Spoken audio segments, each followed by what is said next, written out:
Not all fairy tales bring comfort. Some twist, loop, and open doors best left closed.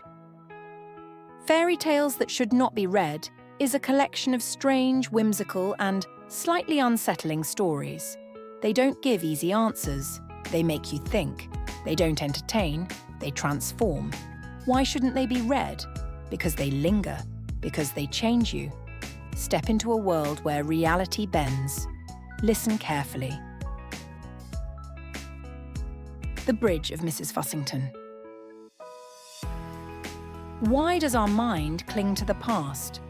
Why do we carry the weight of regrets, missed opportunities, and old fears?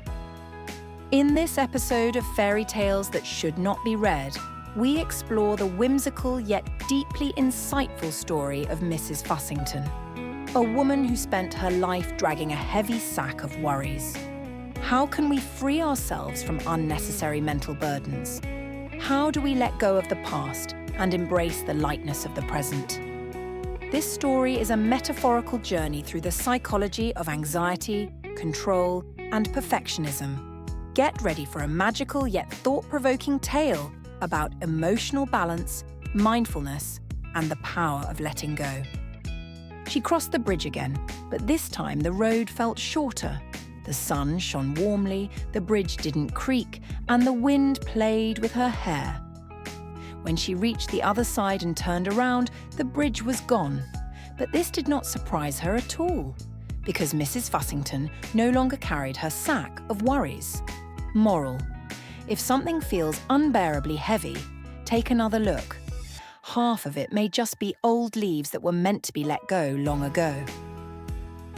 Once upon a time, in a land where the clouds always wore hats and rivers murmured in rhymes, there lived a very busy lady named Mrs. Fussington.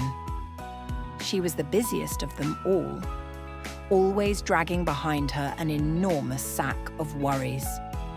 She stuffed it with everything: lists of unfinished tasks, anxieties about what might or might not happen, memories of how things could have been different, and even thoughts about what a certain snail had told her 3 years ago. Her sack was so huge that she could barely walk.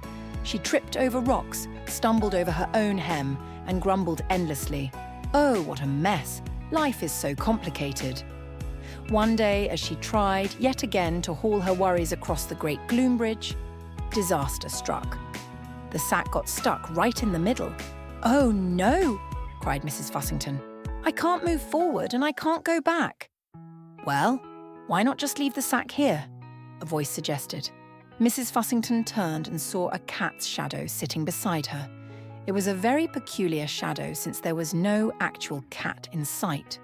"Leave it," she gasped. "But all my important worries are in there." "Let's have a look, shall we?" purred the shadow, peeking inside. "Oh dear, half of these are full of holes. They don't weigh anything at all." But, stammered Mrs. Fussington, but the shadow had already fished out one of her worries, specifically the worry about how she had forgotten to say good day to a gentleman 10 years ago.